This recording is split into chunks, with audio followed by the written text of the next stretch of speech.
Dear viewers, এখানে আপনারা দেখছেন কাস্টিং চলছে, রেডিমিক্সের কাস্টিং। তো এইখানে মাটির রাস্তায় ক্যাম্বার অ্যাচিভ করার জন্য আমরা ক্যাম্বার বোর্ড বানিয়ে নিয়েছিলাম। বর্তমানে এটি অন্যভাবে করা হচ্ছে। এই পাট্টাটাই কি ক্যাম্বার? পাট্টাটা ক্যাম্বার না, পাট্টাটা তো স্যার জাস্ট উপরে এটা লেভেলটা করার জন্য। তাহলে ক্যাম্বারটা হাউ ইউ আর ক্যাম্বার ওদিকে কম করাই আছে স্যার, হ্যাঁ কম করাই আছে, মানে ওদিকে ক্যাম্বার হিসাবেই ওদিকে ওয়ালটা করা গাইড ওয়ালটাই ফ্ল্যাশ করে দিয়ে করা আছে নাকি? হ্যাঁ হ্যাঁ, ক্যাম্বার অটোমেটিক করাই আছে, মানে গাইড ওয়াল বরাবর যদি ফ্ল্যাশ হয় তাহলে ক্যাম্বার হয়ে যাবে। অটো ক্যাম্বার হয়ে যাবে নাকি?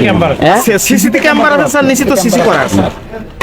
না না, সিসিতে তো ক্যাম্বার আছে, মানে নিচেরটা বেডটাই এমন যে অটোমেটিক হয়ে যায়। তাহলে আপনারা দেখলেন যে আসলে আরসিসি ওয়ার্কে ক্যাম্বার প্রোভাইড করা কিন্তু অপেক্ষাকৃত ইজি, কেননা এখানে সিসি ওয়ার্কটাই ওইভাবে করা হয় যে মিললেই ক্যাম্বার অটোমেটিক্যালি হয়ে যায়। এবং এইখানে আপনারা দেখছেন যে কিভাবে ডাবল বার দেওয়া হয়েছে। এছাড়া দুটো প্যানেলের সাথে আটকানোর জন্য বার আপনারা দেখতেছেন, কিন্তু এইখানে আমরা মার্কেট এরিয়ার জন্য এই জায়গাটাকে আরসিসি করছি। এবং আপনারা দেখতে পাচ্ছেন যে ক্লিয়ার কাভার রাখার জন্য বিভিন্ন ব্লক, সিলিন্ড্রিক্যাল ব্লক তৈরি করা আছে। ওইটা কি গোহাটা না? গোহাট এবং ইয়ার্ড স্যার, এমনি বিশাল বড়। ও, এটা সবজির হাট না? এটা স্যার আমাদের তো এই যে টিন শেডগুলো সব আমার করে দেয় স্যার। এই শেডগুলো জি। কিভাবে করছেন?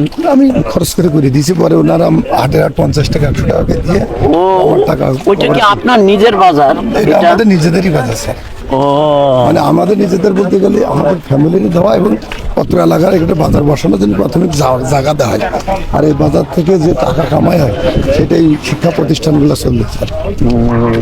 ওইটা সরকারি বাজার না? না, সরকারি এখন স্যার এই যে হয়ে যাবে খুব নিকটে।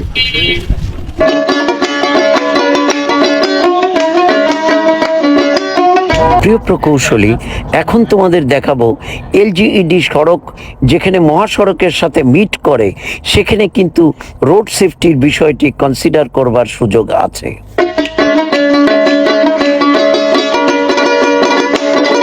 তোমরা দেখো এখানে অনেক চওড়া করা হয়েছে।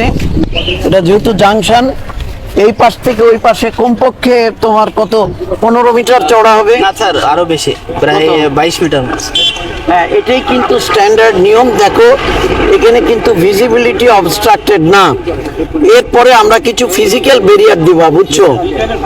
এখানে কিছু ফিজিক্যাল ব্যারিয়ার দিবা যাতে গাড়িটা এসে এখানে থামে। তারপরে স্পিড ব্রেকার, তারপরে give way to the traffic on your right, অর্থাৎ একটা গিভ ওয়ে সাইন দিবা, বুঝতে পারছো? স্টপ লাইন দিবা, ওগুলো আমি দেখাই দিব। তো এই জায়গাটা তোমরা ভালো কাজ করছো যে কত মিটার চওড়া রাখছো? Sir 22 metre.